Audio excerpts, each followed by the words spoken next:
we're back, and it's been a long time. So I needed to bring somebody who actually knows what they're talking about onto the channel so we could talk about brute cards, the new set, the new heroes, and everything we got going on. So we've got Clay, longtime Rhinar player, longtime green guy player, been on the channel several times.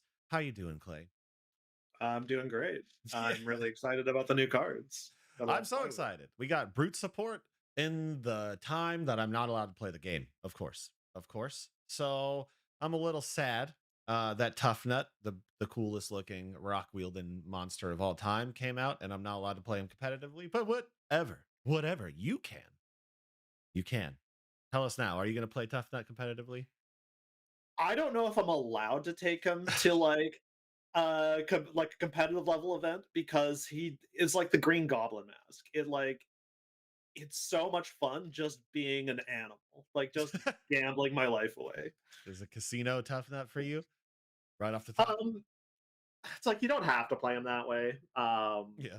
And it's like you can make a stable deck that has access to really gambly play patterns that you should use some amount of the time. Yeah. But uh it's really fun to just you know do like put yourself in positions where you just lose the game if something goes wrong, and Classic it's brute. like, yeah. Clay. Okay. So of all of the new heroes, we got, I guess all of the brutes in general too, because all brutes got support this set. But you've got Tuffnut, we've got OG KO, we've got Rhinar, we've got new KO, and then of course we got the two Guardians, which are fine, I guess. Lila's kind of cool. Have any of the other heroes? Have you played any of the other ones? Are any of them piquing your interest right now? Or are you really looking at Tuffnut specifically? So I have put the most effort in, I've put all my effort into Tough Nut, Yeah, because it's like some of the most fun I've ever had playing Flesh and Blood. that's awesome. Um, that being said, if I were to go to a tournament, I would probably be taking like old KO. Yeah. I think he's really, really strong and he's quite easy to play. And it's like that kind of matches my level of commitment right now. Right? The vibe I got going It's on. it's hu- it's hard like bringing your own brews to like pro level events. It's like It's true. It's true. that's for people with more time in their lives, I think. Yeah, I don't think we're gonna have mandible claws for too much longer, my friend. I just don't think we're gonna have them. So I think the whole brute world's gonna change pretty rapidly in the next 6 months or so. It's fine. Tough Nut is a romping club master. Uh, that's what yeah, okay. I love it. I love the spice. All right, so in today's video, we're gonna jump into the new cards. We're just gonna talk about them high level, mostly brute conversation here because neither Clay nor myself are honestly Guardian experts. I don't know how deep into Guardian you've ever gone, but like the deepest I've ever gone is like I was mad at Briar, so I played old him for a little bit. Like that's that was like as deep as I've ever gone to Guardian. The closest I got is that one of my friends told me that I would be a great Guardian player if I wanted to. That's what a lot of And people told me too. They're like, "Why do you play defensive Rhinar so much? Just play Guardian." And I was like, "Don't wanna." yeah, you know, yeah. I thought you just want to reach out and kill someone sometimes. Every once in a while, I want a blood rush, dude. I don't want to play. I don't want to play slow forever. All right. So let's pull it up. Let's jump into it. We'll get this video going. We'll give you our feedback on it, and we'll talk a little bit about the new heroes and stuff and where they might slot in. Let's go. Let's dive into it. All right, so we got all the new cards in front of us. They've all been spoiled. They've all been revealed. People have been playing with them. And we've actually had 3 full events, right? So we had World Premiere, Calling, and Battle Hardened playing these new cards. Um, I don't think very much a surprise which heroes stood out in those events. I think the most commonly played heroes were the brutes because they're pretty easy to build. Tuffnut being one of the weaker heroes, but KO and Pallades kind of stood out a little bit, I think. Um, but really, really sick to see some of these cards in here. They look shiny, they look beautiful. I feel like they took Brute and Guardian in a very different direction than normal. But you want to just start at the top, Clay? Or how do you want to do this? Just dive through it. Um, let's just do it. All right. What do you think about this gem? Because I think this thing's stupid. It's very strong. I don't. Yeah, being generic is a little Yeah. heinous, I think. Yeah. Um, Yeah. it's it adds a lot of utility to strategies that kind of lose to D-Reacts, and there are a lot of heroes that struggle with D-Reacts. Yeah, Um, man. It's super, super good. It's like one of the strongest gems ever printed, I think, for certain heroes and certain matchups. Like crazy. I mean, Dory's eating pretty good here, I guess, right? Warrior's probably eating really good. I'm not really a fan that assassins might be able to use this. I'm not yeah, like they're doing like spiders bite pitching this and then leave no witnesses is like that used to be like a sort of okay play, and now it's like kind of toxic. sure. It's like Um, I think I'm at the fab point in my career where anytime assassins get support, I kind of like want to throw up. So yeah, uh yeah, so not a super big fan of this. If this was like a warrior only gem, I would be like sick. yeah. I mean, Go it's, off, yeah. it's good for everybody, dude. All right, so now the cream of the crop, Tough Nut, our boy, uh, pitch the top card of your deck. If it has 6 or more power, the cloud cheers you. 3 intellect guardian here. Uh, Off the rip, I thought he was going to be like, I mean, he's clearly designed for rock, right? Um, but off the rip, I was like, he might be a better Blood Rush hero than other heroes, and he's also probably pretty good with the revered cards. What's your stance on what is like the shining weapon for Tough Nut right now? I think he's the best with Romping Club, actually. Yeah, okay, I could see it. I could see it. Um, is it just because the slightly higher defense values like just kind of like edge him out a little bit with the revered cards, or what is it? So I like if we really want to interrogate what the ability does, is it rewards you for pitching yellows Yep. because you're generating toughness tokens whenever like sixes get in there, and like Brute just doesn't have a lot of sixes. Yep. So essentially it opens up like a whole different way of engaging with like the Brute card pool, where Yep. it's like suddenly all these 2 cost attacks are now like generating extra value.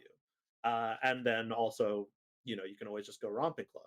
Now if we want to like compare that straight across to Rock, Rock is representing like a 1 card 7, Yep. uh, which is like really good, but it also like kind of demands certain play patterns and can be like volatile. Like, Rock, like a Rock deck can't just play 60 blues and expect to win the game. They got to run some yellows in there somewhere, Yep. and they need like ways to like move their hand. Um, where it's like if you use Romping Club, you have like more flexible play patterns, and like yes, you do lose value on turns where you would swing the Romping Club where you could otherwise swing A rock, the yeah. the rock. But it's a 5 card value, so it's like you're hitting for 4, you're creating like a life on the back end. You're like losing 2 value whenever you're not swinging the rock, but you kind of gain by having more flexibility. Like you can, Yeah. The numbers are also very difficult in a rock deck because like if you're building it all blue, then like you're not doing anything else but swinging rock, which is no good. Um So then it forces you to run like these interesting reds. We'll talk about them in a second, but like like a perfect turn to like edge away the true randomness of hoping you hit a blue. It's like you need to pitch a blue, you need to play a 2 cost go again. You need to get the go again. You need to have one floating, and then you need to like hit a yellow or blue off the top to swing rock. And that's like a lot of things going on, a lot of RNG going on there. Um, because it's not like Brute has like an unlimited access to guaranteed go again two for sixes, right? And like you said, there's really not very many blue sixes in the game at all. Even Tuffnut like got like one extra like one set of 3 extra. But he still got what 6, you know? So yeah, I think your chances every turn of failing are like 33% or higher a lot of the time, which is nuts. And all of the tools Brute has currently, like the ones where you block and it reveals the top card of your deck, they reward sixes. They don't reward blues. So it's like you can't even filter the top of your deck currently in any real fashion to try and make rock fire. So I think you're right. He's like weirdly a romping club deck. Um, I love Romping Club. It's like I I agree. feel so paid out because Yeah. I've been like cooking Romping Club Rhinar for like a year. Yeah, yeah, yeah, yeah. And it's like all of this like theory and Yeah. like I've laid all the groundwork already, so I was like so excited for. Yeah, and he has just so we'll touch him on him in a second, but he has some Yeah, really sick cards. This is this my card is spoiler so card. funny. Oh, This card is so funny. oh yeah, look at that little shiny guy right there, dude. Oh yeah, you got full art there. I got the Oh full yeah. art, little good natured brutality. I love this card. The flavor text is awesome. 2 for 6, yellow, 0 defense though. Unless it is the last card in your hand, it gets +6 and the crowd cheers you. I think this card is very strong. What about you? I think this card is strong and hilarious. Okay. The mental damage you do to people when it's like, oh yeah, he's down to his last card. Let's hit him with the CNC. And it's like, bam. Bam. 1 card block. Um, yeah, I think this fits into the Romping Club playstyle so well, actually. So well. It's doing everything you want. It's a yellow that triggers on Toughnut's ability. So if you randomly hit this on your deck and you can still swing Romping Club, no problem. It leans into the defensive playstyle of Tuffnut, where you're getting another toughness token. You're blocking for 6, and then you're swinging your 4. I don't know. I think this card does everything you'd want. Yeah, Yeah, I love this card. mainstay. Jaws of Victory, 2 cost, 6 power, 3 block. Everything you want to see. Red on a brute card. If you have less health than your opponent, the crowd cheers you, and if the crowd cheered you this turn, it gets go again. So this is like our version of Scar for Scar, kind of with like a little bit actually more abilities to trigger it. This is a very good card, but it's red, right? Do you this has a place in Yeah, yeah, I think this is Top Nut's best card actually. yeah, This I do is too. what like I when I finally saw the vision Yeah. for Tough Nut, it's like, okay, this isn't just we're not just sitting here and hoping our opponent loses to us. Like this is how we kill Yeah. them. It's like being what do I want to say here? Like the fact that it has so many like go again is really hard to activate in Brood a lot of the time. Yep. Usually you're it's involves some sort of risk. But Yep. this is like different like you've got multiple fail safes for activating the go again. It's like, if you're ahead and you don't get the cheer, like that kind of sucks. But then you still have your way of like getting your cheer off the top of the deck. But then also if you miss on that, then Tough Nut actually has other ways to generate cheers. Yep. It's really good. Really, really cool card. Yeah, it's really good. It has some like intrinsic deck building. It has some play. Like it requires a tiny bit of you. Like you have to set it up in some level. Like you either take it on the chin, get lower, whatever. You build your deck the correct way. I think these are the types of cards that I love. I think Tough Nut is honestly, in my from my perspective, a perfectly executed brute, which sounds stupid. Um, because he's kind of like a goofy weirdo. But brutes have always been about like when they're good, from my perspective, when they were actually functioning the way they were supposed to function. They're all about deck building, right? Like you have a Yeah. lot of sacrifices you have to make to pull something off. Rhinar, it's your 6 quantities versus your blue quantities versus your reds. Leviathan, it's your blood debt to your 6 powers to your discarding, like all that kind of stuff. Kayo's a little bit of the weird one out there. Original Kayo, he kind of just like built himself pretty well. But like the deck building is so complex with Brute, and it's like risk reward ratio. Like you draw your invisible line in deck construction of where you want your risk tolerance to be, and then you execute your game plan. Toughnut does this perfectly. I think he's awesome. This card It was yeah. is it. Go ahead. No, the funniest thing I always experience playing like Rhinar is like people look at you as like, man, you're like such a fucking rock eater. Like you're just playing like such a dumb deck and you're killing Yeah. me. And I was like, yeah, I mean, like actually executing the deck isn't that hard, but I Yeah. did do the design. Like everything you're experiencing is like the engine that I built like up front.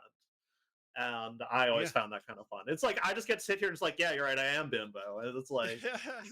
I mean, like occasionally, dude. Like even when Rhinar was like, okay, old him meta when we were doing really, really well. Your Nats, your time in Canadian Nats, right? Uh, like you unga bungad like once a tournament, maybe twice, right? Like you get really lucky with like a double blood rush or something, and you just have a non-game. But 90% of the time, you're making some pretty hard decisions. There's some pitch stacking going on. There's some there's a lot of arsenal management. There's setting up perfect blood rushes. There's crying a little bit sometimes when you whiff. I don't know. Brute's just like one of the most fun classes to play, and I'll die on that hill forever. Um, Next one, super rare, blue, 3 cost, 6 power, the most important Wombo combo in history, brute design, blue 3, 6 cost here. Instant, discard this, create a toughness and a vigor token. The big weird thing in this set you guys are going to notice, we've seen it twice now already, is 0 blocking. They did this because brutes never get to be strong for free. We always have to get something up. But what do you, is this a card you're playing right now with the 0 block? Yeah, I love this card. So this is another thing that like kind of keys me in on Romping Club Mhm. because like if we look at what the card offers us, it creates a toughness and a vigor token. If we're converting that vigor token, it's essentially like 2 value for that instant effect. Yep. If you are discarding it to you're activating Romping Club, which is actually giving you that third point of value. So it's essentially like a 3 value go again on blue, which is like insane. Yes. Yep. One of the I think I was on Arsenal Pass talking with like Ponkage and our boy Aggro Blaze. And like when we were evaluating some of the brute cards, I was like, you don't like everybody thinks they're so unga bunga easy to like, no, dude, like this is the weirdest 0 for 3 go again you'll ever see. And it's something only brutes do. Like this is a really bad looking card until you put it in the right circumstance, and then it's pretty good. You know what I mean? Yeah, And the fail safe the rest of the game is it's a 6. yeah. Yeah, You can you're just allowed to attack with it too. Like yeah. that's awesome. It's a blue 6. Like that's not bad at all. Very good. But yeah, it's the instant trigger that makes it really interesting. And then Numbskull Charm, yellow, 0 cost, non-blocking instant. Choose any number, destroy confidence or might token. The crowd cheers you. Pitch the top card of your deck. If it has 6 or more power, create a vigor token. Are you running this right now? This one's a little bit of a weird one. Yeah, I cut it recently, and my Yeah, deck does feel quite a bit better for it. yeah. I would say though that I think this is like really good rock card. Yes, agreed. Yeah, so yeah, I think it's a weird one. I think it's edge case. And then old leather and Vim. I think this card is very good. And I wish Rhinar had access to it. I really wish this wasn't a revered brute card. I think it'd be stupid in KO, but like I don't think KO is gonna last very long. This is just an above rate brute card.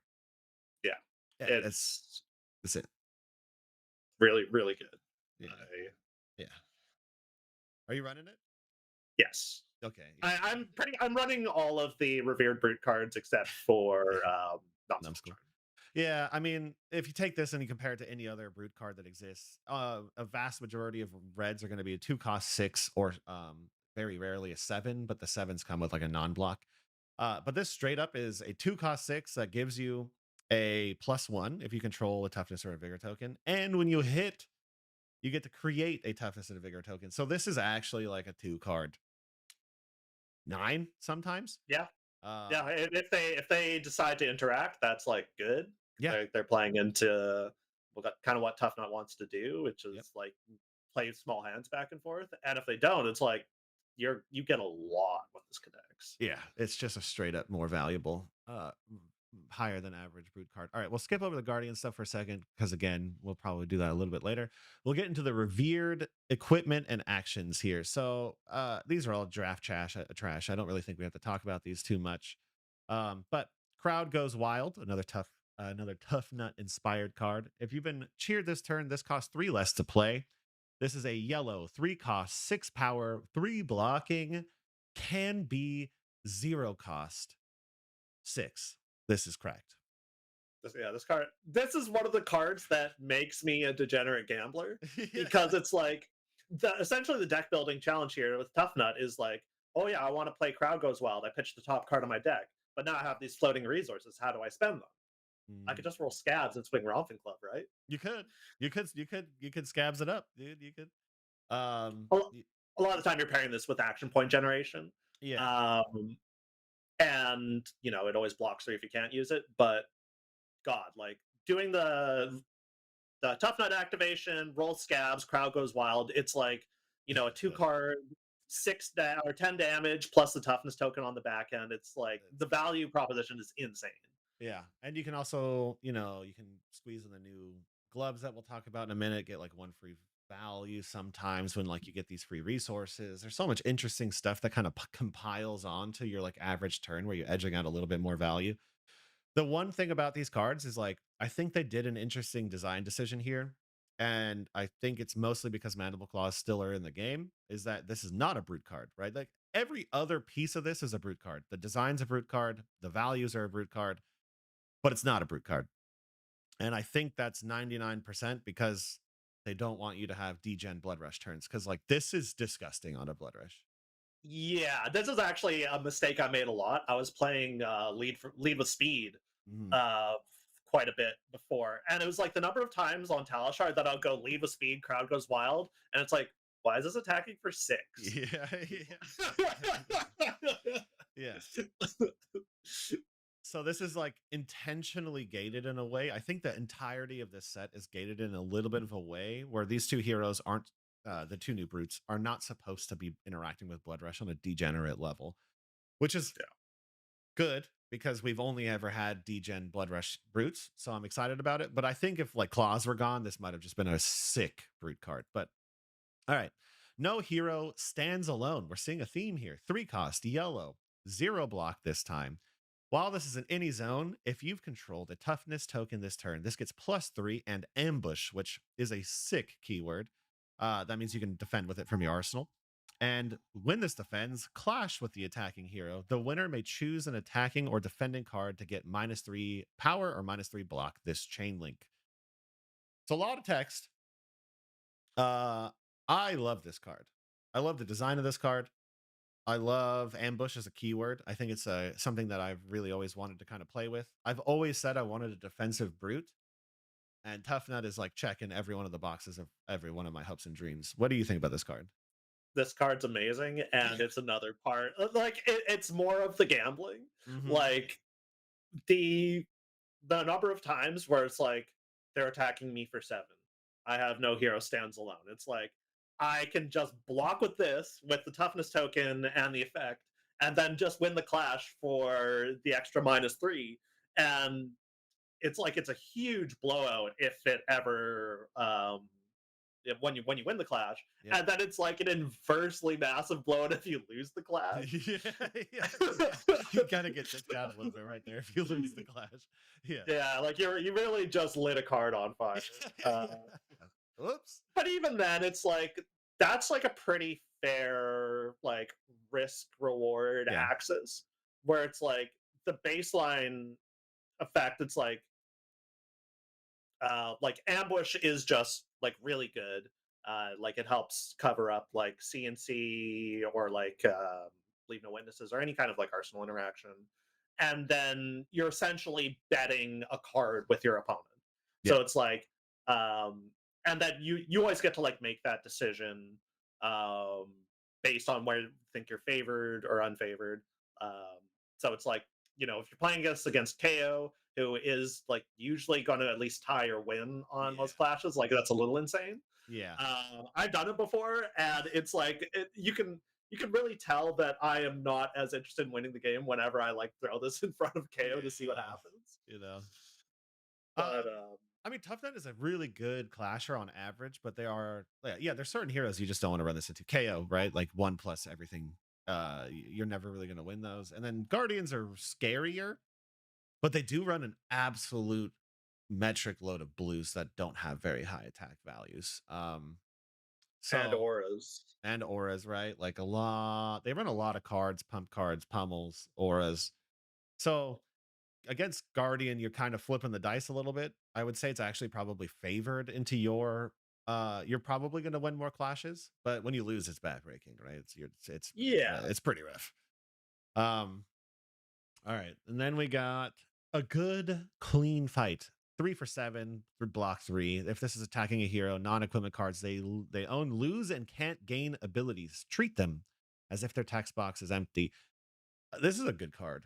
I don't know how often it's going to be a great brute card, but this is a very powerful card with very powerful text. Um, are you running this one currently?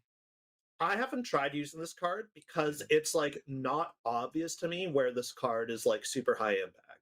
yeah, But it's got like one of those effects where it's like some deck will come along that just like falls apart to this effect for Yeah. some reason. It's a very, very strong set of words. I think right now it might be a little, you might be reaching to always get full value out of it, but at the end of the day, it's a 3 for 7, which is like not bad stats. Not 3 for 7, block 3, not bad. So I think you're right. It's gonna be one of those cards that just comes in. All right. Escalate. Escalate order. Two cost 6 red, blocks 3. When this attacks, if you control a toughness token, create 3 more. Cards cracked, disgusting, absolutely horrific. There's a lot of 2 for 9s in Tuffnut and in revered decks in general. A lot of 2 for 9s. Are you running this one? Yeah, really strong card. Did I send you the picture of where I attacked for 19 with this card? No. Send it to the screen right now, dude. Okay. Disgusting. 19. Your laugh, dude. It's so genuine. 19. Let me switch back real say 1 second. All right. How did you manage to pull that off? Well, I don't. We'll get further down the spoiler Okay. review. Okay. Yeah, that's good. We're nearly there. All right, another yellow 6 power 3 block. When this attacks, if you cheered this turn, create a toughness token. Yep, already good. When this defends, if it has 6 or more block, put it at the bottom of his owner's deck. When the combat chain closes, yeah, 2 again. It's it's checking the boxes, and it has like I know it's not a brute card, but it has classic brute card design where you jump through a hoop, something interesting happens. That's not like outrightly powerful, but can be powerful in the right circumstances. This is a sick card for like those grind games. What do you think? So I'm not currently playing this card, but Mhm. I think this is like a really, really powerful card if like pure fatigue is like as of right now, I think it's really hard to fatigue Toughnut. Yes. I It's like probably impossible to fatigue Toughnut, but if he ever like needed this, it's like it's now just that is completely closed off. You will never fatigue this hero. Yeah, it's like if Ultim 2 comes out, maybe. And it's all the magic numbers. Yellow 2. Sorry, yellow 6 power. Tame the beastly behavior. 3 cost, 7, 3. So you're gonna see a lot of like overlapping themes, right? As far as like the values of the cards. When this attacks a reviled hero, this gets +1. When this hits them, you may put a arsenal at the bottom of their deck. So this is like very, very hyper niche CNC kind of. Um, 2 card 8. You're probably not playing this, right? Too Yeah, niche. it's like you need to prove to me that the reviled heroes are like serious meta threats, and conversely, I need to. This needs to be the 4 through 6 hate cards because I think the next card is like even more insane of a hate Yeah. card. Yeah. Blue, instant, destroy up to 3 might tokens, create toughness tokens for each one you destroyed this way. This is another like pocket pick hate card. However, highlight real quick. Florian Herald, the artist here, love this one. The Very art pretty, is incredible. very Yeah. sweet, such a cool image. Yeah, I think this is like hyper niche hate card again. If Victor's a problem, if Kayo's a problem, kind of, he doesn't really generate that many my tokens. If Reviled Heroes are a problem, you probably slide this in at some point in time. I mean, if they go cast bones, it was like actually 3 of those mind tokens are my toughness tokens. Yeah, Like that's yeah. that's pretty sick. Pretty neutral. I like straight up neutralization of it, right? Like they gain 3, you gain 3, they tie, they wasted a card, you wasted a card. Yeah. Agility. Never give up. Never gonna give you up, baby. 3 block, instant or block, sorry. 3 block card. Instant, put this on the bottom of your deck. Target defending action card gets +3 this chain link. Activate this only while it's in your graveyard. You have less health than the other hero, and even cheered this turn. So a lot of hoops, a huge amount of hoops. But this is a yellow block card, and I'm sure Clay will highlight this in a second. It's a combo piece. What do you think of this card? I think this card is so cool. Yes. It is, I mean, it is a lot of work. The good Mhm. news is that it's very low opportunity cost because it's like you just block with it and then it's always sitting in your discard waiting to trigger.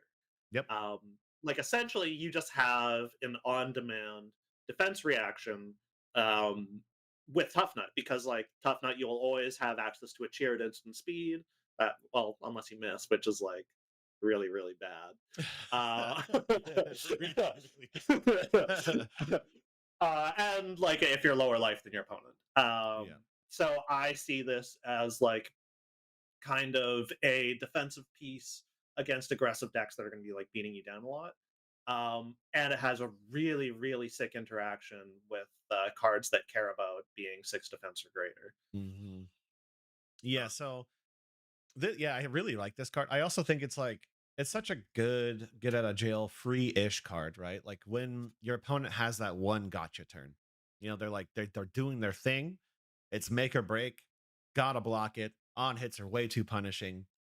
You have this like combo piece that is always available to you, and if you have the right cards in your hand, you can do something really, really nuts.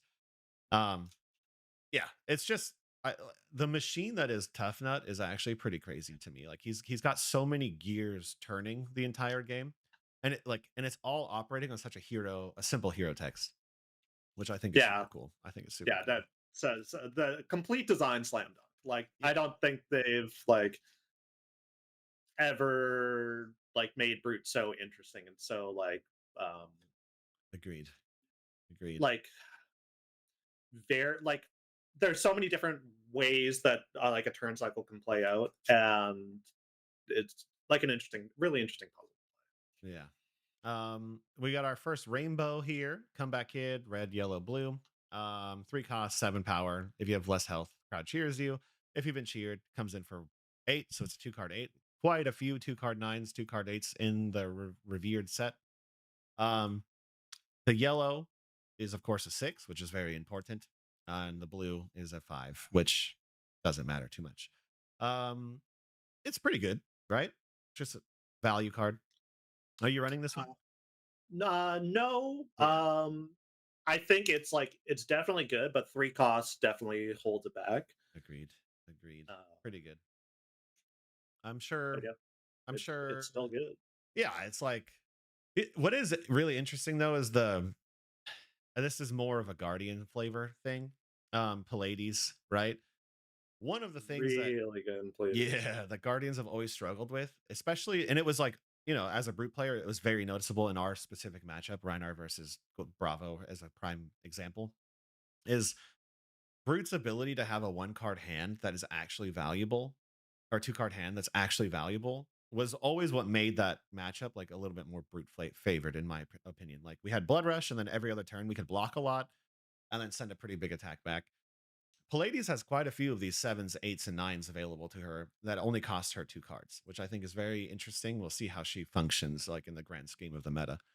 Um, all right. I just want to highlight one piece before we go into these 3 cards. The art on these 3 cards, I think it's some of my favorite art of all time. I'm a big Greek uh style, I don't know, appreciator, and I really, really like the design of these 3 cards and when you sit them next to each other. But Disarm, yellow cost or yellow, 3 cost, 6 attack. When this attacks, you've been cheered this turn, create a toughness token. When this offends, if it has 6 or more block, which is one of those things we just talked about, the attacking hero puts a card from their hand on the bottom of their deck. This is a beast of a card. It is really, really sick. Uh, it doesn't trigger that often. Like it is a lot of work to get this effect off, Mhm. but it is so low opportunity cost. It's a yellow 6/3 block that is just like your opponent just like randomly like explodes their turn because like things lined up for you. It's like Yep. that's the kind of thing that I think makes Tough Nut really cool, where you know, like good things just happen and you're not paying a huge deck building or opportunity cost. I mean, good things just happen to good guys like Tough Nut, Yeah. dude. Truly couldn't happen to a nicer guy. Good, look at that smile, dude. This guy is just living his dream, and good things do happen. So, for those of you who didn't quite put it together, never give you up, never give up, and Disarm intrinsically Wombo combo together, right? Because you pay your 2 Toughnut's ability, right? You can trigger this entire thing, buff this up to 6, and then basically shut down a Wombo combo turn in your opponent's hand. Basically, an additional flesh bag kind of in your hand, um, which is nuts. Yeah, Uh, there was a turn where KO blood rushed me, and it was like I went flesh bag plus disarm, and it's just like, yep, turns over. It was like That's disgusting, Uh, actually. just like a quick note on the timing for this, Hmm. like disarm is a defend trigger, which Yep. is something that you respond to with your tough nut activation and your never give up. So you don't do like it all needs to happen before the disarm trigger resolves. Yeah, you have to play it correctly and understand how flesh and blood rules work because somebody might ever call a judge on you. And if you explain it wrong to the judge, you might lose out on this beautiful turn. But yes. Also, this is a rare, which is crazy. Um, and then we got Disembody continuing the 3 for 7 theme here. When this attacks, you've cheered this turn, create a toughness token. When this defends, if it has 6 or more block, the attacking hero puts an aura they control on the bottom of their deck. Very good specific hate for a class that I do hate in general, Illusionist, and now I guess Guardian to a pretty big extent. This is a pocket pick if they are dominating the meta. You put something like this in your deck, right? That's kind of it. So one comment that like the fact that they get to choose the aura gives them more agency. Yeah, Um, because toughness tokens or what are they? yeah, like Yeah, if they ever have like a second confidence token that they can yeah, there you just go. like Sorry. throw away, it's like eh, I tried using this card. I think it's kind of tough to like meaningfully line it up with their effects. Like Lyeth can always just like activate his hero ability in response and just put a might token on the bottom of the deck. Yeah. There's certain heroes this is good into. Like, I mean, we don't really have one right now, but Illusionist for a long time didn't exactly have like auras that they'd want to throw away all the time. But even then, you're right. Like, Enigma would have picked her like worst Spectral Shield. spectral Yeah. shield, right? Prism would pick a spectral shield if she could figure out how to trigger one, right? Yeah, yeah, yeah. I get where you're going. Disperse 3, 5, 3, right? Pretty good.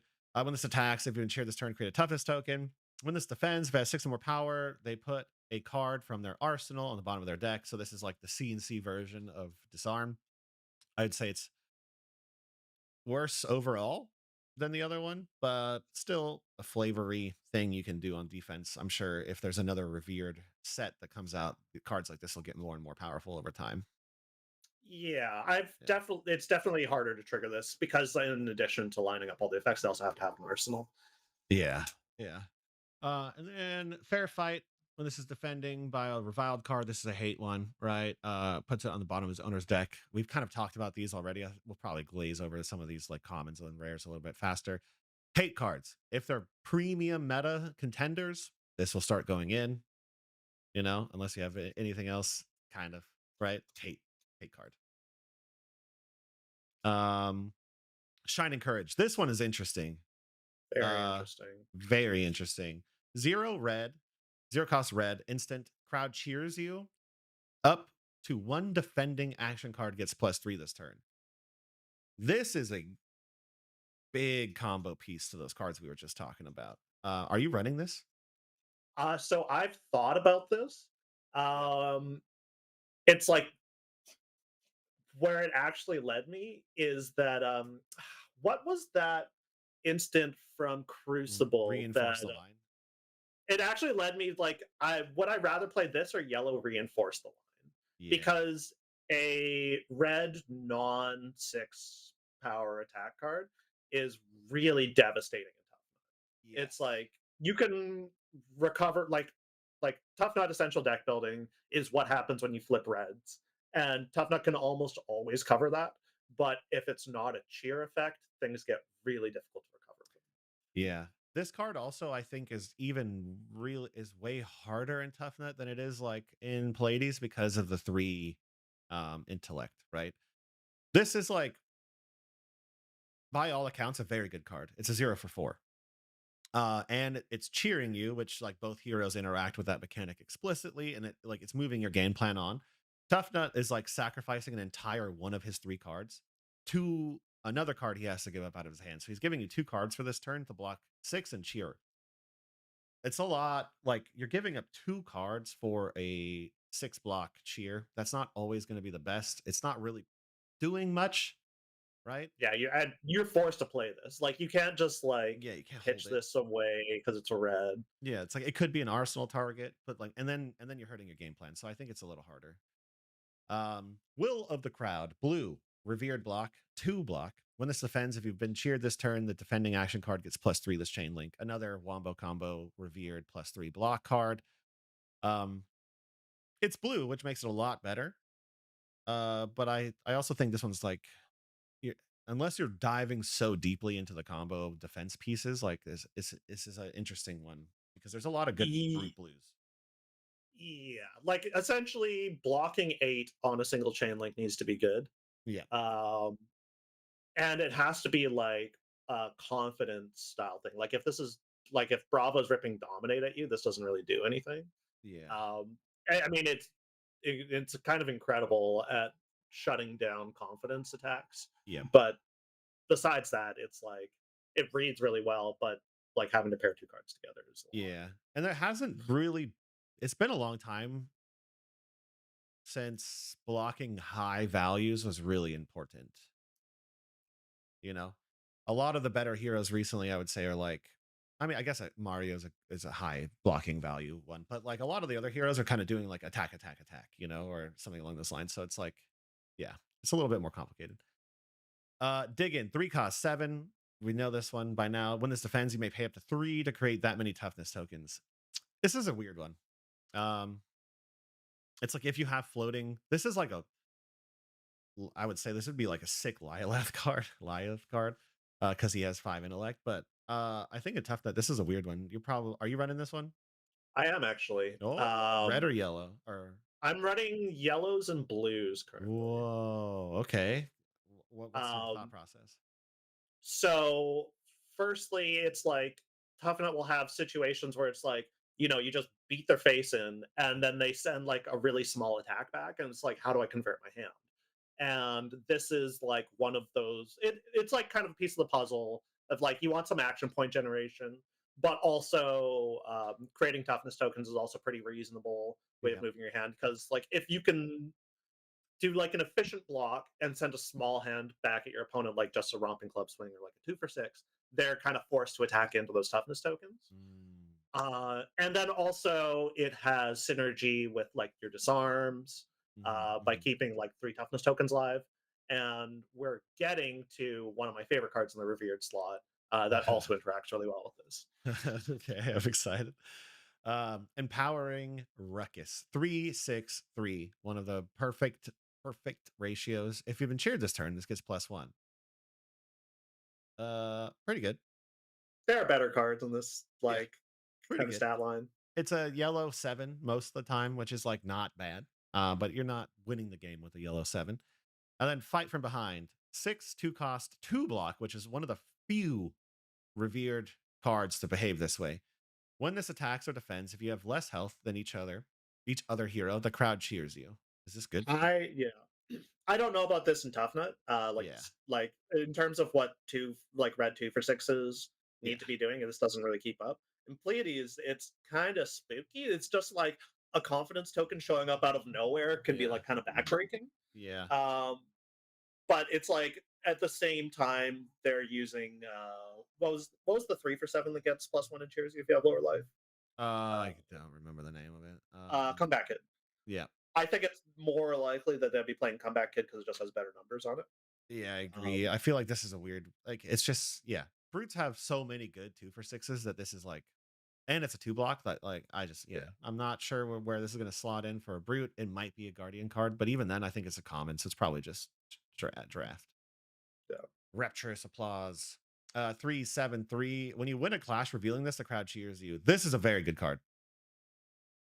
Uh, Clash is a I think we're going to touch on this in the brute section in a bit. Clash is a very, very swingy mechanic in this set. Um, so if you dive into Clash, I think this is a good card. But if you're not super dove into Clash, then this is like fine. I think actually they did a really good job of kind of lowering the stakes of Clash in the set and giving you like good effects even when you lose a Clash. It's not like all or nothing. Hmm. Um, so I like that. Yeah, I think this is a good card. I'm not playing it because I have so many like of these effects to choose from. Yeah. Uh, Yeah. So it's a but rainbow set. So again, you could lean pretty heavy into Clash mechanics here. Tough smash up. 3/7/3. When this defends clash with the attacking hero, the winner creates a toughness token. You may put the revealed card on the bottom of its owner's deck. This card is very good. This is what I'm talking about. It's like you clash, and it's like it's not like, oh, I lost the clash, my life is over. It's like you get an opt out of it, which is like super good for Toughnut. Yeah, yeah. This is a very powerful card. And there's another set of cards in the brute only section that I think like kind of match this level of cracked on the clash mechanic. But yeah, it's an opt. All brutes, especially the older ones, love to opt because they get closer to their blood rush and they know what's on top of their deck for their pulvings and their wild rides and stuff like that. Um, yeah, it's giving brutes top deck manipulation is something that is very rare and very sought after. And then we got Turn the Crowd Grateful. When this attacks a reviled hero +1, when it hits, cheers, 3 for 7. Another hate card. I love the art on it, but it's another hate card for reviled decks. If they're good, maybe you'll play it. Probably not, but yeah, because there's only two of them, right? Like you can't put that much hate for two heroes in your deck. Who's the tough guy? 2/7/2. So another two blocking one. When the combat chain closes, if this didn't hit, the defending hero creates a toughness token. Um, Stall mechanics in brutes have always been something you wanted because you wanted to find Blood Rush Bellows. But since Tuffnut isn't really maximizing Blood Rush Bellows, do you think this is a good card? Um, so it's like there's kind of a cycle of these kind of overstated cards Yeah. that reward your opponent for covering them. Tough Nut's card quality is insane. It's like Yeah. he's like so privileged for choice that I don't think this like makes it in constructed, but I think I think it's great in like a limited context. Yeah, Like he's trying to totally. fatigue you. So if you're like interacting with this card, it's like you're playing into his game plan, which is great. Totally. Cheers. 3 blue aura. Block 3 aura. Crazy. Go again when this enters or leaves the arena. The crowd cheers you. The start of your turn, destroy this. So you get 2 free cheers, and it's a blue block 3 card. Uh, I think it's good. I think it's very good. Are I think it's very good in Pleiades. Are you running this tough? Big tough? I'm experimenting with this card. I Yeah. do quite like it. Blues need to be like really high impact Yeah. for the deck. So maybe it doesn't make the final cut, but I like the card a lot. Yeah, it's good. It's a blue that has value that also blocks. Heroic Grit, 0, yellow, action. Your next attack this turn gets +1 for each toughness token you control. Create a toughness token. We're Um, here. This is my favorite card in the Revered slot. really? This card is so sick. Really? Why? So this is how escalate order gets up to 19. Yeah, you play two of these. Oh my god. Who? So Okay. Set me. in Toughnut, essentially the floor of this card is extremely reasonable. Like Yeah. you create your free toughness token off of his effect. You play this, you go up to 2 toughness tokens. So you get +2, and then you get the extra 1 block from this card on the back end. Yep. So its floor is essentially like a 0 for 3, which Yeah. is great on yellow. And then if you are playing into like bulk toughness generation, this becomes like a really massive pump, which is like really spooky. And it also like it offsets the fail case of when like your opponent, like you make a bunch of toughness tokens and your opponent's like, well, I'm just not going to attack you. And it's like, well, how about I hit you really hard? How about you lose anyways? Yeah, I actually didn't even think about the combo nature of this. Wow. I'm gonna have to play with this card then. I guess I missed Really something. fun card. Yeah, that's actually kind of dope. I didn't even think about that. Um, okay, I'm surprised. I love it. Heroic pose, 1 for 3 crowd cheers you. So this is kind of like a 1 for 4 in Tough Nut. Um, go again. Revered action, 2 block though. Are you running pumps like this? Doesn't really need it. It's like Yeah, it's not really high enough impact. yeah. But I think the effect is good. Like, Yes. absolutely. Yeah, I think this is definitely a little bit more drafty and Pallades, maybe. Humble entrance 0, 2 block blue, create 3 toughness tokens. I am seeing a little bit of a wombo combo mixture I've here. been messing around with this. It's not as good as it seems because like you're Yeah. like being a two block is tough. Um, Yep. and it's like it again, you're telling your opponent just like don't attack me. Like you're Yeah. just begging them, please don't attack me, or just send like three my way. Yeah. Um, Yeah. Giving a lot of agency to your opponent. Um, and he only has 3 cards in his hand at any time. When you find a blue like this, a lot of the time you're probably going to want to use it for pitching. Because like, yeah, it's defense values below rate, but then like if you use it, it's a at rate for blocking. But then you're giving your opponent agency. I can see that. Yeah, it's like good, but it's also like cute. I think yeah, it's yeah. like a cute out of You're 10. really hoping that something lines Yeah, up. yeah. The dream combo Yeah, is you're like really I just. was chasing that for a bit. Darling of the crowd, Revered block 3. When this is defending, if you've been cheered this turn, +1. So this is like a yellow block 4. Probably very good.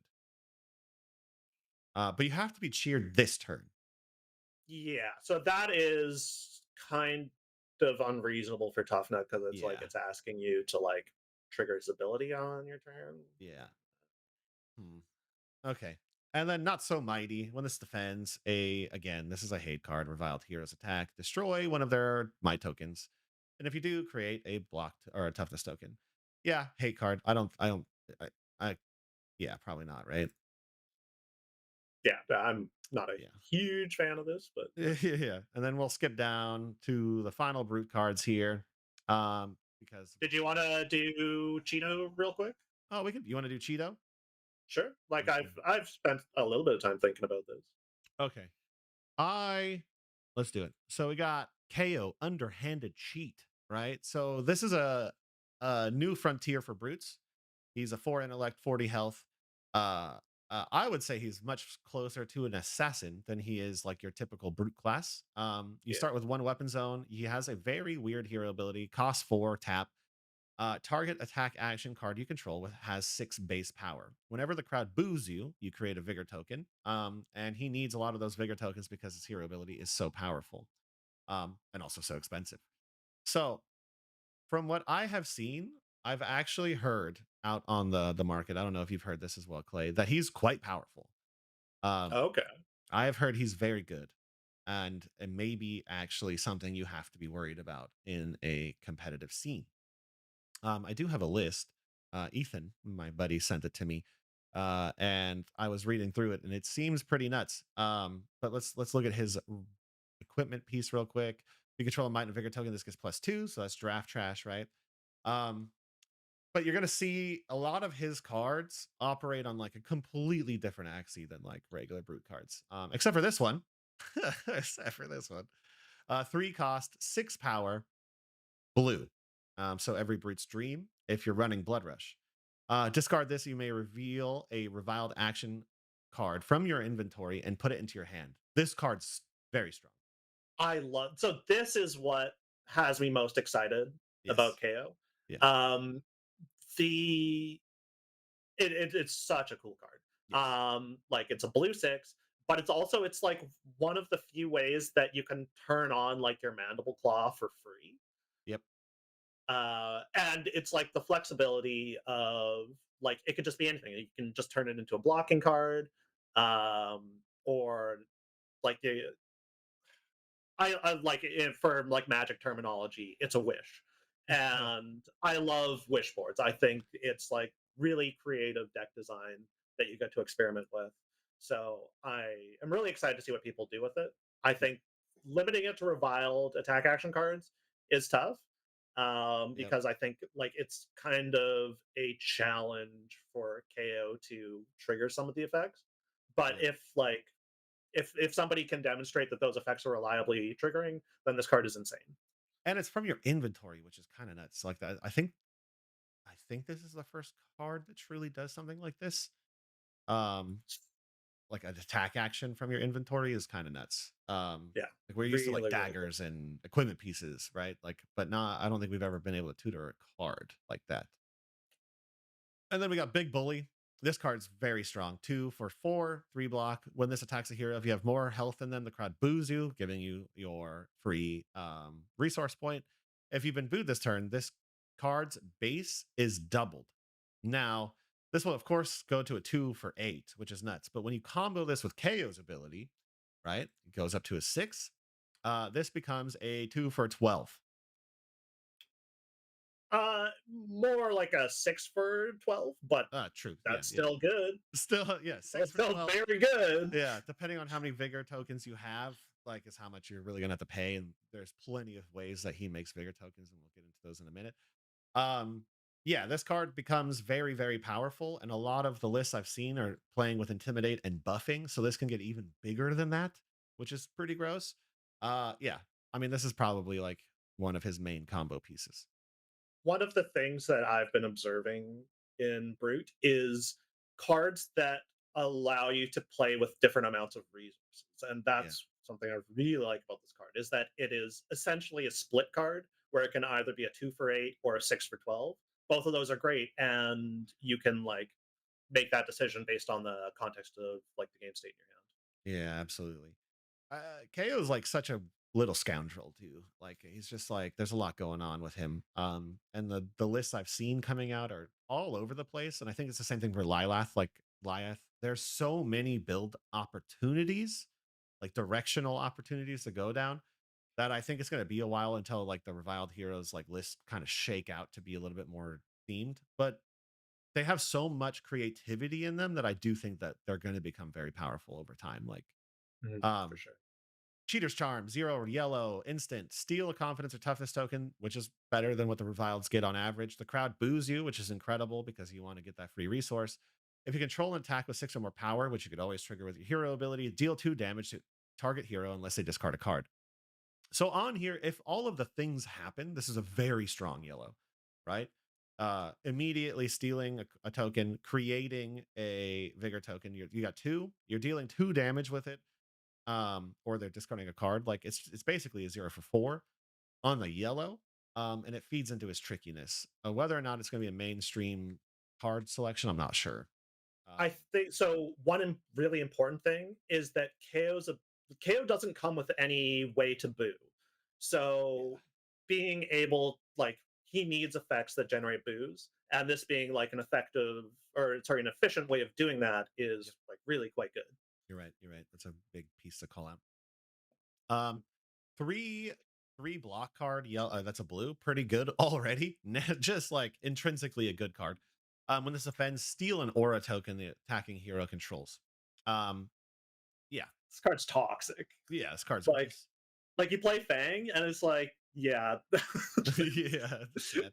I know you lit a whole card on fire for that fealty token. I'm taking it. Yeah, it's pretty yucky, dude. There's a lot of heroes this is good into, and its floor is literally a blue block card. That is a 3. Pretty nuts. Offensive behavior, you're going to see a lot of blue cards, right? We're looking at a very interesting brute here. 0, 3 block, 2 powered. If you control a might or a vigor token, this gets +1. So it's 0 for 3, which is very good. And it's a blue, which is actually kind of cracked. When this hits a hero, create a might and a vigor token. So this can be a 0 for 5. Um, which for a blue is above rate by a significant margin. And it's KO, so it can be a whole different value. You can bluff an entirely different value with this, right? Yeah. So this is kind of like I think of a Zuri. Like you put this card on the table and you go, are you going to let me have a 0 for 5? Or am I going to trigger something and make it worse? Um, yeah, very interesting. Uh, I haven't played too much of KO yet. I just got the list from Ethan, so I can't give super solid feedback on this hero. But what Ethan was telling me is that he's very good. And I trust Ethan. Guy's kind of a freak sometimes when he picks a hero. He will figure it out. Um, so yeah, he's looking really really good. The card Um, was really cool. yeah, and the reviled, I don't, because I don't have as much expertise. Do you want to touch on the reviled cards? Have you played with them enough to kind of? I haven't played with them enough. I mean, like I could I've talk about definitely a couple, right? I think there's yeah a yeah. couple. What stands out to you? So for one, fix the match, I think is absolutely cracked. I love this card beyond all belief. It's a 0 yellow, 3 power, 2 block card. When this attacks, search your deck for a card, then shuffle and put it on top. Whenever a card defends this, clash with a defending hero, the winner creates a might token. I love the thematics of this card. I think it's especially good in Lilath, right? Or Liath. Because he has access to Guardian cards. But this is something where you could go get a swing big, put it on top, and you're 99% sure you're gonna win that clash. 99% sure. And it's that Azuri kind of assassin-y style thing where you're putting a small value on the table and you're saying, like, go ahead and defend this because I'm gonna do something nasty. Um, I think I just like the thematics of the card, and I think it's very good. When that card comes in for 10, it's like my stomach turns. It's Yeah, you know? like I gotta do, like I'm not just eating 10 here, dude. Like Yeah, I'm about to have to clash with some unknown card, like, and it's just a might token, like, it's good. and like they're guaranteed like a strong draw next turn. It's like Yeah, it's gross, dude. It's really gross. I think that card stood out to me a lot. Of course, there's a lot of front pumps in Reviled. Like, there's a lot of +3, +3, +3 to any attack, not just brute attacks, which is new. Um, and and can then we mouse over and overturn the results real quick? Because yeah, this is where is it? Where is it? beyond Where is it? Where is it? Where is it? down Down, one. down, down, down, down, down. See Liath's smirking face, holding a handful of gold. Up, up. Up, up. Oh Yeah. no. Um, Driving. Oh yeah, here we go. yeah, so this is the really stupid combo with Fix the Yeah. Match because it's like essentially all your cards block one now because you're giving them two might tokens on like every card that goes in Yeah, front. this It's like card. so toxic. Yeah. I mean, I feel like that's the only way to describe these two heroes, Lyath and Kayo, the little dirty cheat. Um, they're not looking to like play the game in a way that like they're just gonna, they're not playing in a fair way. They're being toxic. Yeah, They want to do stupid stuff. They want to ruin your day. They want to get you, and they want to get you in a gross way. Like. But I yeah, think. it's like the whole reviled card pool is like punishing you for wanting to play Flesh and Blood. It's like if you want to play Flesh and Blood, it's like you're not having a good time. Yeah. Truly, they're just like they're all dastardly little cards, dude. Like, Yeah. and I haven't played enough with them really to give you guys. I'll maybe I'll pull up the list after we go through the rest of the brew cards, and I'll talk. Like, I think it's public, so I don't think Ethan will mind if I share what he's been brewing with. Let me go over a little bit of RKO. Maybe we'll show you Toughnut's list too. I don't think we're gonna touch on the Guardians. It's already a pretty long video, but let's dive into it. Uh, Gauntlets of the Tyrannical Rex are new legendary. Another arms piece for Brute, which I think is like fine. It's very similar to the last one. Now that you've had more time with it, what do you think about Tyrannical Rex versus Apex? So there are like two axes to like look up, compare this with Apex Predator. So Apex Predator gives you toughness or gives you might tokens. Yep. So it's essentially like a 5 value piece of equipment, which is like really, really good. That's like premium. Yep. This you are paying for the might token. Yep. So if you're looking at how far this piece of equipment, like submitting this piece of equipment, advances your game state by 3 points of value, which is like not so good in that regard. What this Mhm. does do is that um, it mitigates some of the variance in brute where you're playing with um, uncertain amounts of resources Yes. because you're going to have random draws. You're going to like Toughnut's going to be flipping random amounts of resources. So essentially, what this says is whenever you would light a resource on fire, you get +1 for it instead. Yep. So it starts like overtaking Apex Predator when you would otherwise be rotting like resources over the course of the game. Yep. So for that, it's very good. Yeah, it's the other one piece of this too that you like your point's very valid. This is you're paying for something versus the other one's free, and the other one is typically going to come in for 5. One of the biggest advantages of this card too is that it's temper, and it doesn't have to be paired with a card from your hand. So in a lot of brutes, there's certain turns where your blood rush turn, I think is like the premium example. You have your resources in your hand. You really don't want to block with any of the cards in your hand because you're going to return 20 value. And then they hit you with something that is going to end your day. Um, and so when you block with Apex Predator in those circumstances, you're not giving them a 6. You're not triggering its ability anyways, and you're kind of super sad about it. Yep. This card lets you just block 2, and you don't really care. You know, you're just like, whatever, dude, no problem. I don't have to give you a card from my hand right now. I think that's very powerful. And in a lot of the other brutes, if you could magically make one resource go away on a lot of turns, you could fix something instead of going into like a blind 50-50 or whatever. So I think it's very powerful, very powerful. Also, Yeah. KO, original KO's it's gone. Yeah. Yeah. Good. Original KO is It, going to it, the moon. Yeah. also, just like another quick point on this, it's like Brute now has access to Vigor tokens, Yep. which like Vigor, like the challenge with Vigor tokens is always going to be like, how do you spend it? Like you already designed a deck to use like a fixed amount of resources every turn cycle. Now you have an outlet for Vigor tokens, so it's like Vigor token like really just becomes like a true like +1 damage, which Yeah. is really really good. Yeah. And Brute's resource curve is tight and it's all over the place. And it's typically in blocks of twos. So it's like a lot of the time you don't get the magic 3-3 or blue, you know? So you have one resource floating, it goes into your claw. It doesn't, you know, you're just getting some micro value over the course of the game. All right, now into our pure brute cards here. These are good for everybody. Rhinar, Levia, and original KO as well. 2 cost 7/0 block. Whenever a card defends this, clash with the defending hero, the winner deals 1 damage to the other hero. Each hero may put the revealed card on the bottom of its owner's deck.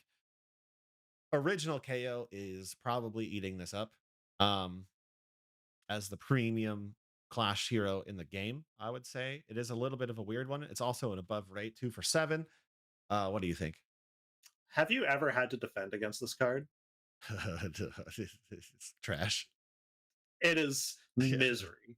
That's, it's trash. that's like if this is ever attacking for lethal damage, it's like yeah, just stick it in me, dog. Like Yeah, just get it over with. I'll just take the 7 The and it's picture is like such a good representation of how it feels. yeah. It's just- yeah, I think original KO is not lasting long, guys. I truly don't think he's going to be here long. I think we're going to lose. I don't think he survives the PQ season. That's what I'm saying. He was already a consistently winning ProQuest and RTN deck because he's low to the floor, easy to play, relatively cheap to get into, and easy to pilot, and is a popular hero. Now he's better again. Like he's out, dude. There's a lot of KO stands out in the world, like a lot of them. Show of strength, absolutely disgusting. Swing big too. Swing big two. During my heyday of Rhinar in all of the metas, like not just the ones where we were doing good. If I had one more set of swing bigs, I think my good seasons would have extended an extra entire year. You know what I mean? Like the percentage points I was losing games by was like so small, you know, like 1-3 health, right? This gives every single brute another set of 8 2 for 8s, and it's especially good into aggressive decks, which is where brutes tend to struggle. Like, yeah, it's cards. I don't even. Yeah. It's It's the it's it's great. second best card we have now. You know. It's a 2 for 6 against brutes, but it's like that's not so bad either, Yeah, you yeah. know. If you give me 2 cards on your hand, whatever, dude. Like, yeah, it's one of the best cards we have now. Challenge the alpha. Love this vibe here. You know, I love how us brute players have kind of set the lore of brutes now, because like I feel like this is just the dumb shit we say all the time, and it's starting to make it into the game officially. Like monkeys and alpha and all that stuff is like real brute now. 3 cost 6 block 3. When this attacks a brute hero, it gets +2. When this hits a brute hero, they discard a card. If it has 6 or more power, you lose 2 life. This is such a weird card. So, a reason I love this card is that it is one of the very few brute cards that actually has narrative in mechanics. Yeah, yeah. It's like a lot of brute cards is like big number, some drawback, or like whatever. This is like it actually simulates like brute society, Yeah, in, which is so cool to me. yeah. It's Okay. like, okay, I attack you for 8. And it's like, okay, I let it hit. And it's like, all right, discard a card. And it's like, oh, it's a 6 power, I hit you back. And it's like, Yes. or it was a beast within. It's like, you dare come at me? It's Yeah, like, you both lose 2 health. yeah. Yeah, it's such a funny card. I don't think it's like particularly good or anything, but like it is one of the most thematically brute things I've ever seen. Yeah, it's really well designed. Yeah. Disturb the Peace, 2 for 6, block 3. This can't be defended by Guardian auras. When this hits a Guardian, destroy an aura they control. Very niche hate card, most likely for draft. Fine. I don't think this is going to be ran because Guardians aren't our problem, anyways. Um, you know. To interject, actually, Uh, some people have been cooking with Pleiades, and the deck seems quite strong. ooh, And I've conversely been seeing this in KO sideboards for Pleiades because this is like premium interaction. sure. It's a very you're right. You're right. It's a super good hate card. Super good. So yeah, fair point. This is, yeah, If they become an issue, this is a great card. And it checks every Blood Rush Bellows box. 2, 6, reblock, red, end piece. Yeah. I mean, it gets buffed by Blood Rush, right? There's not really a downside other than it's like a little niche. Um 3 for 5, block 3. When this defends together with a card with 6 or more power, create a vigor token. This is a KO card. Original KO card. What do you think? uh, just getting free stuff for doing what KO wants to do, which is like block two Yeah. cards and send a swing big, or Yeah, like yeah, yeah. wild, like you get your wild ride swing big or wild ride mandible claw after for free. It's like Yeah, it's nuts, dude. it's like KO's so easy to play now. It's just Yeah, like it's like you know what's crazy is I was putting together a KO list and I like loaded in all the cards from the new set that I was like, okay, these are all pretty good. And then I looked at the list and I had like 45 or 50 blues in it. And there's I was like, there's too many good blues now. They're all so good. It's crazy. I don't know, man. I don't know. Smashing Ground. Speaking of great blues for KO, 3, 5, 3. If it has 6 or more power, this gets when it hits a hero, destroy card in their arsenal. It's a blue that you pitch that gets super powerful in the late game. yeah, Yeah, I don't know. yeah. KO. It's like it's great. It's like Yeah, to the moon, brother. An interesting Rhinar card too. If you have like a late game intimidate package kind of style thing, still very good, right? Like yeah. I would definitely like have this in the blue slot as like a blood rush, yeah, yeah, like finisher. yep. Like sometimes you just have to play blues, and it's like Sometimes I you would gotta rather play this. Yeah.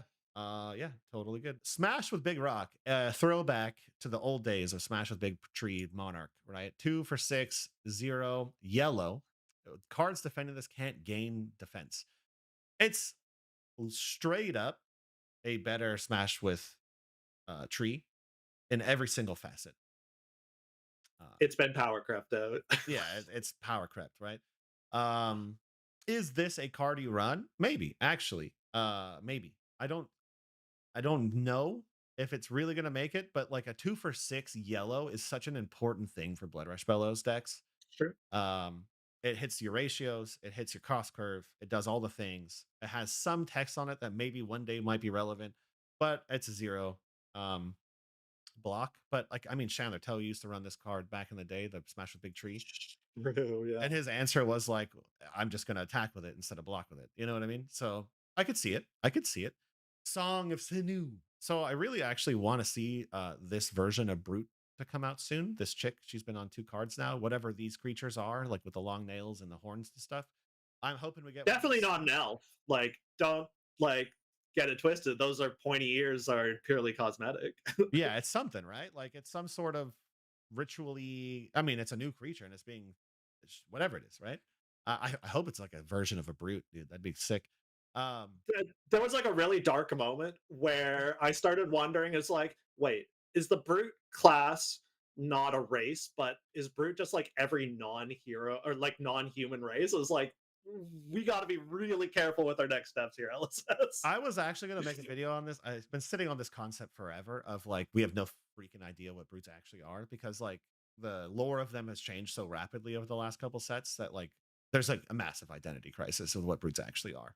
Uh, I can't remember what card it is. Um, oh, it might be Smash with Big Rock actually. Where can you go to the flavor text of Smash with Rock? I left him 3 rocks and he chose the biggest one. By brute standards, that grunts a master weaponsmith. Victor So Goldblum. Victor Goldmain referring to this like Yeah. I don't know orc thing as a brute. It's No, like so mechanically, dude, I made a video about the reason I wanted to make the video is because I said brutes, and somebody's like, "What are brutes?" I thought brutes were the class, and I was like, "No, they're not, dude. They're actually like that's the race of things." And yeah. then and then I had this conversation with people who play brute like kind of passively in my area. They're like, "I didn't know that they were a race," and I was like, "Am I the only one who like associated this?" And then I started looking through all of the lore, and I was getting like very disgruntled because like original, Yeah. you know, original brute lore is they're a race. The green guys are called brutes. They live in the Savage Lands originally, and they're monsters, right? They've But never what about the purple girl? right, and then all of the lore's coming out, and then like Rhinar versus Dory, it's like these monsters are fighting at the edge of the Savage Lands, and like WTR Crucible, right? Like all the brute stuff is like they're angry, and then we get Everfest, and there's a fucking brute drinking a beer in a bar, and you're like, okay, what happened here? Wild Ride's a great example. There's a brute riding a pig in like in a town. You know what I mean? And then I was like, okay, so we're just losing our identity, and now they're like talking, right? Like they're these cards, the brutes are interacting in the crowd. They're like part of society. But then you have like Kayo and Rhinar's lore that they've never been depicted to speak once, and they're in the arena murdering savage people. But then there's like regular brutes in the crowd talking and eating hot dogs. I don't know. I'm going on tangent. I don't know what's Yeah, going on. it's I'm gonna make a maybe master it's a way class. of life.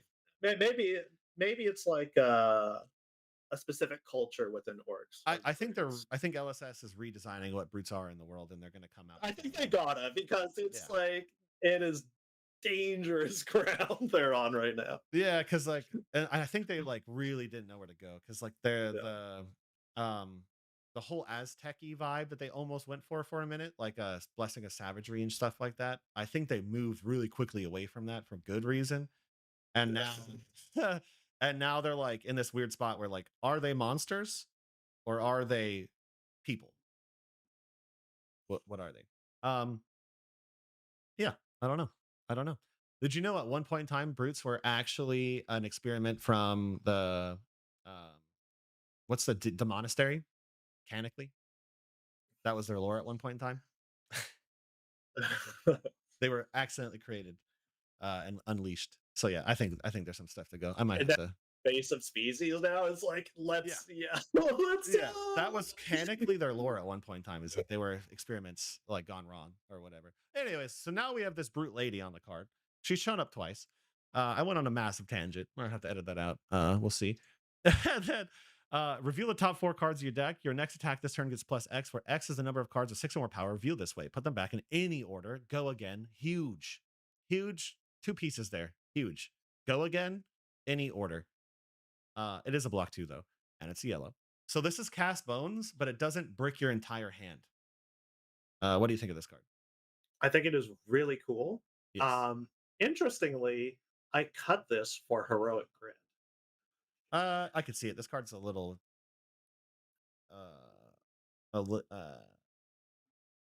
I don't know. So I'll give you my thoughts in like kind of Mhm. long instead of brief. I think this card is great for like a starting point of like what something like Tuffnut wants to be doing, Mhm. because it's like you're essentially when you play it will determine like what you want your next hand to look like or what you want to pitch off the top of the deck. It will guarantee that you get a cheer. It helps you dig towards like your blue sixes, which are like really good payoff. Like all these things are great. Yep. Um, but then you start getting into the drawbacks where it's like, it's not it doesn't trigger cheer in of itself. It's a Yeah. 2 block. Yeah. And then you'll get situations where you only reveal 2/6 power attacks. And it's like now Yeah. it's just like a 0 for 2 go again. It's like these problems start piling up. And then you have to ask yourself, like, does my deck need this to function? Or can I engineer more consistency into my deck such that I don't need to rely on this effect? Yep. And that's kind of where I landed. I like instead of needing this, it's like a support structure Yeah. for getting your feet wet on the hero, and then once you like design your deck, then you realize you don't really need it Yeah, I mean, we all experienced the suffering of cast bones and KO, right? It's such a cracked card, 0 for 6, red, nuts. But like the amount of decks that ended up running it over time due to the consistency of it was like going down and down and down and down, right? To the point where it was like really a card you played against certain matchups, against certain fatigue style stuff, right? I think this is exactly the same. It's way, way, way better because of the go again tag. But in anybody who's not KO, there's a big price to pay because you're probably going to flip a non-6 at some point in time. And then it becomes significantly less valuable. In KO, I think it's very good. In every other deck, I think it's going to be too risky to run, to be honest. I love the idea of it, but even Tuffnut, who has way more sixes than like let's say Rhinar does, you're still like this will randomly come in for significantly less value and your turn is over, you know? Yeah. Um 3 for 7, block 3, brute action attack. When this hits a hero, they discard a card unless they reveal a card from their hand with greater than the damage dealt this way. Yeah, this is a sick card.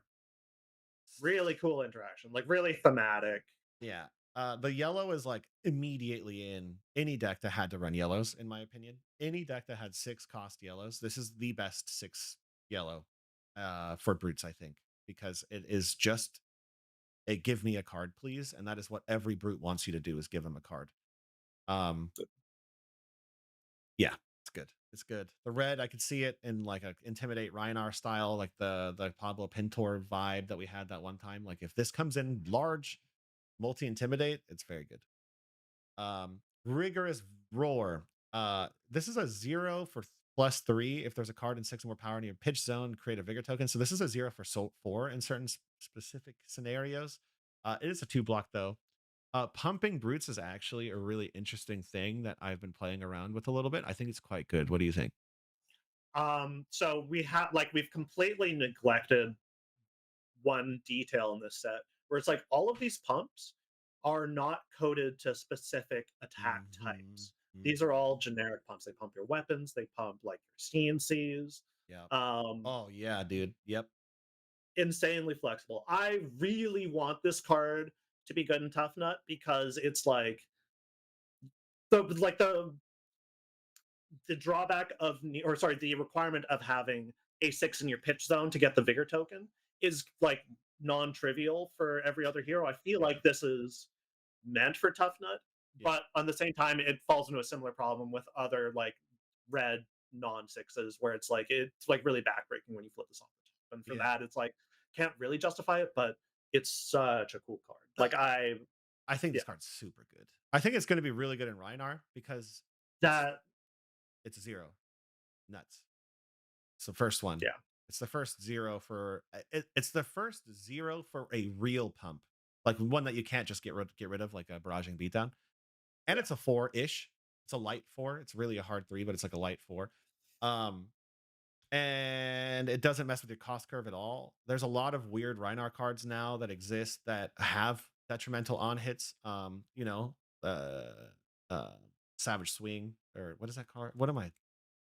Oh, anyways, there's quite a few on hit brute cards now, and a card that you can just throw down on the table, give it +3, and it's a real 3 is very, very good. I think Yeah. this is No, I think like the Rhinar shout is like premium because like yeah. it sounds like Armory deck Rhinar is going to be playing into beat chest, Hmm. which is going to be ways to get sixes into your pitch zone, Hmm. which then gives you the vigor token, which will like relax like some of the cost curve requirements of your like your bigger turns.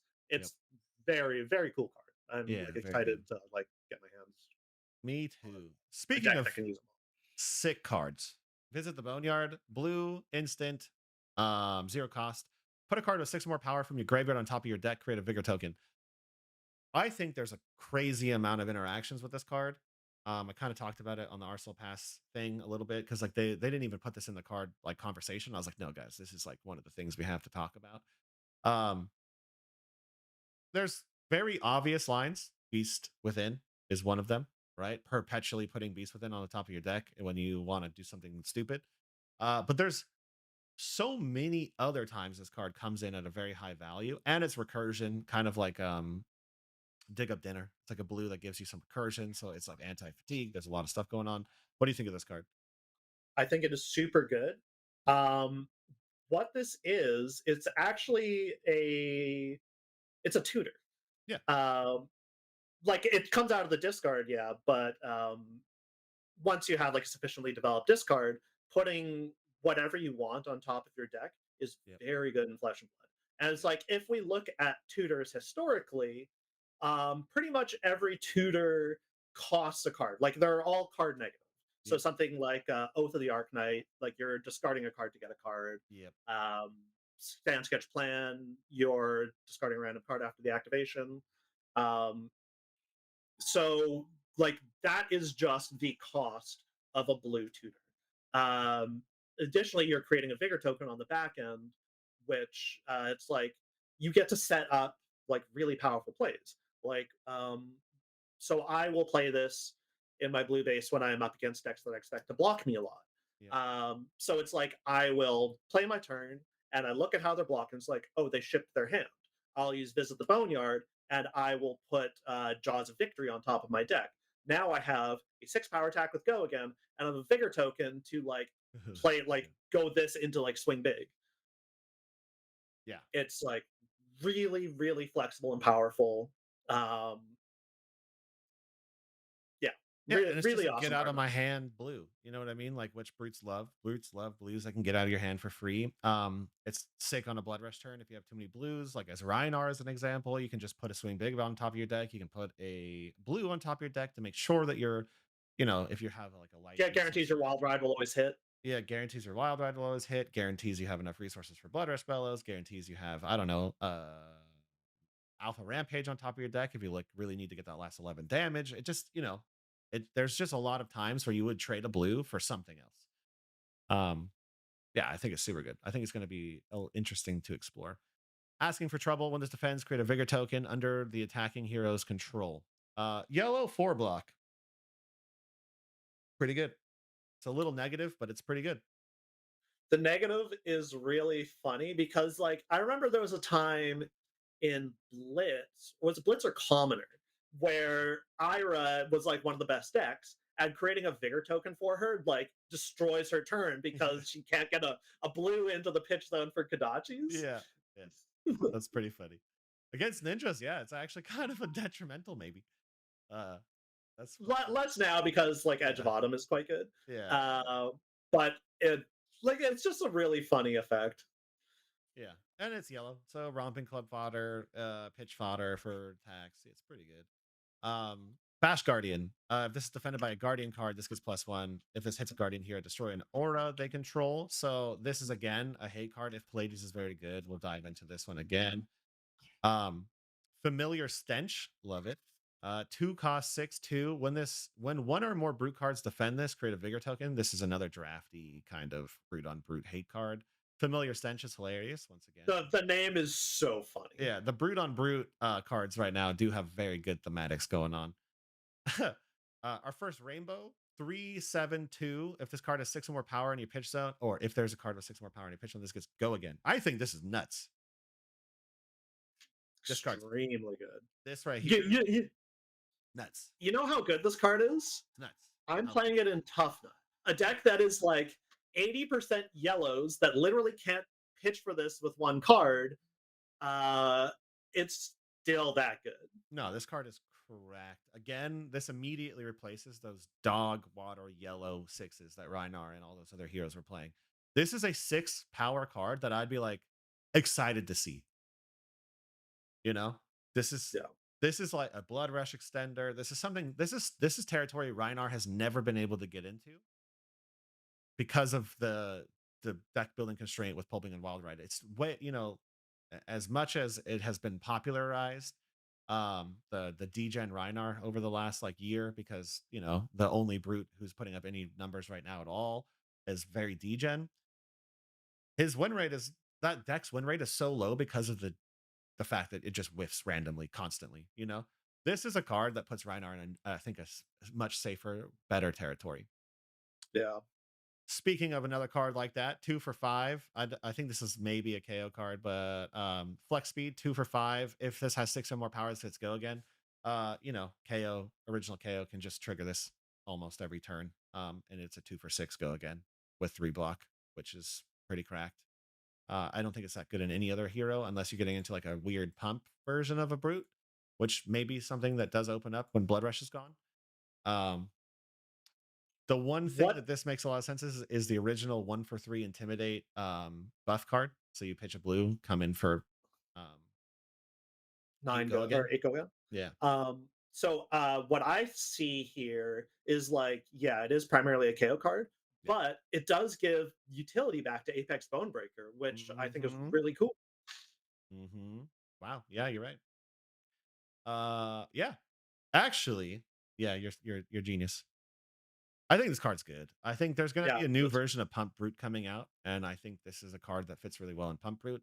I mean, KO, Degen KO, not the original one. RKO also likes pump cards, so this could be something he plays with.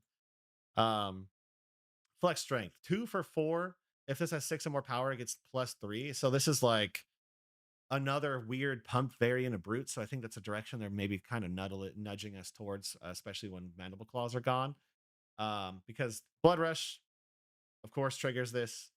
Any of the buff cards trigger this. Intimidate cards trigger this pretty much. So it's a 2 for 7, block 3, which I think is fine. I don't really think it's that good though, to be honest. yeah, I think it's a lot of work for a 2 for 7. I think Yeah. there's um I mean we have 6 swing bigs. Like Yeah, yeah, I don't exactly. I don't think we're like desperate for this kind of effect, So but long time ago, I would have been desperate for anything that gave me +1 power, but I think now after this set came out, I'm not so worried about it anymore. Art on this card, absolutely sick. Two for so seven. so funny. Such a cool card.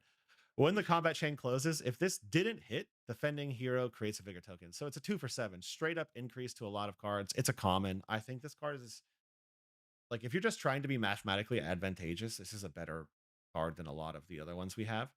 Um, is it super sick? No, but it's good. It's fine. It does a job. Yep. Yeah. High pitched howl, 2 for 6, 3. When this attacks, if there's a card with 6 or more power in your pitch zone, create a vigor token. So again, this is another 2 for 7, but this is a cleaner, easier to understand 2 for 7. Love the art on it. And vigor tokens are really good in Brute. Yeah, KO. It's usually representing more than just like one value. Yeah. The amount of turns you can fix with one vigor token is pretty nuts. Rough up, another 2 for 6, block 3. If there's a card with 6 or more power and you pitch zone, this gets +1. So another 2 for 7, right? Like it's just 2 for 7 here. And this is a +1 instead of a vigor token. So there's a lot of these 2 for 7s coming out. Basically, the brute card pool went up by like 1 point. Um, I would say across like the entirety of it. And there's a couple, of course, like really hyper impactful cards in here. But brute on average got like 1 point better, which is a lot. Yeah. Like a lot. Unexpected backhand. When this wins a clash, revealing this, deal 1 damage to the other hero. This card's good. But this card right here is the same thing, but 10,000 times better. This card is I think this card is one of the most powerful brute cards ever printed. It's Yeah. up there. Do you agree? Yeah. Yeah. Yeah. Insane powerful effect. Yeah, this card's nuts. Clash, high attack value, create a vigor token, and it's an opt. Pretty nasty. And our final card, Bark Obscenities. Your next attack that targets a guardian gets +4. If Pallades or Bravo or Lilith are super strong, this is nice to have, but still probably not played that much. So funny. Like Yeah. like the best thing they can do with these niche cards, it's like if they're not going to be constructed playable, like make them funny. Yeah, And I love it. The it's art's like good. The vibe's funny. I mean, the vibe of the set's sick. the Yeah, and then I guess the final things we could look at a little bit. This video is quite long, so hang in there. We've got 2 of our majestics. So cutting retort. I don't really think this is going to be in our brutes here. But destroy auras. So we know that there's a lot of importance. The art on this card is kind of nuts, but like you know the meme of the woman that's like shouting knives at her yeah, boyfriend. It's like that is yeah.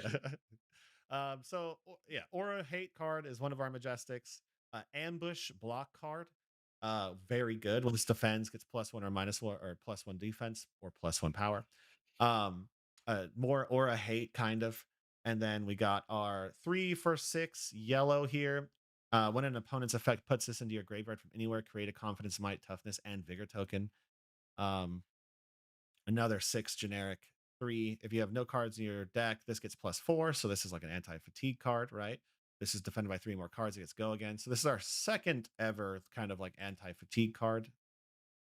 And then if you controlled an agility token this turn, create an agility token, then repeat for a confidence, might, and vigor. This is a weird one. Uh I think it's quite cool. yeah. I don't know where exactly it fits, Yeah. but it's quite a good effect. Like being able to loop agility tokens Yeah. and other stuff. I'm definitely interested.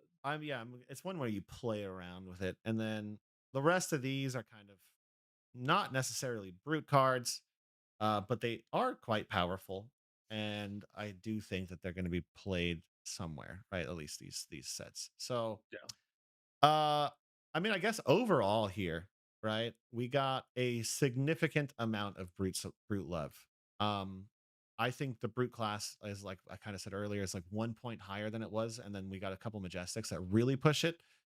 Uh yeah, I think KO's gone. I think Rhinar's better than he's ever been, and I think Toughnut's gonna be sick. What are your thoughts?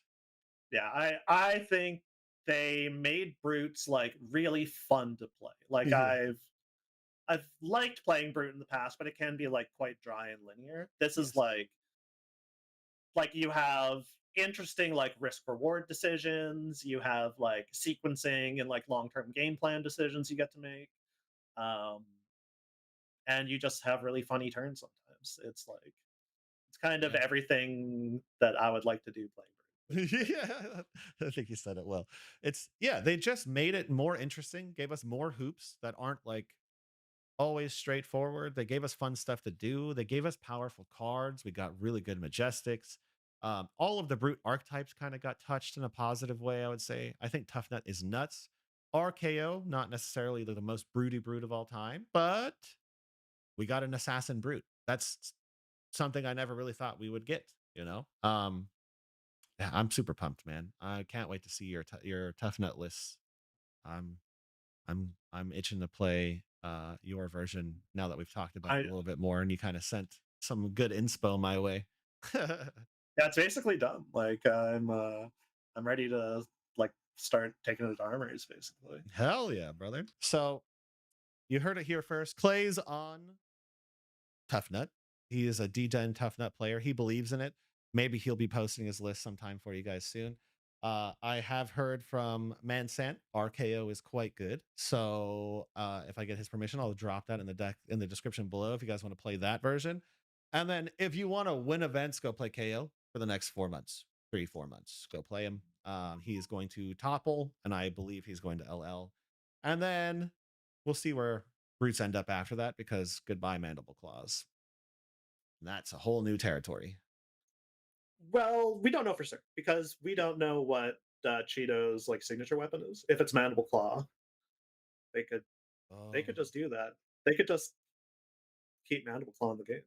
oh, I guess that's true. I'm pretty sure they're not going to do that, but we'll see. All right, Clay, you're the best. Thank you for coming on and giving us all of your tough nut insights. I appreciate you as always. It was such a pleasure. Hope you guys had a great day. We'll see you around sometime soon. Thanks for having me. Thanks for coming on, brother.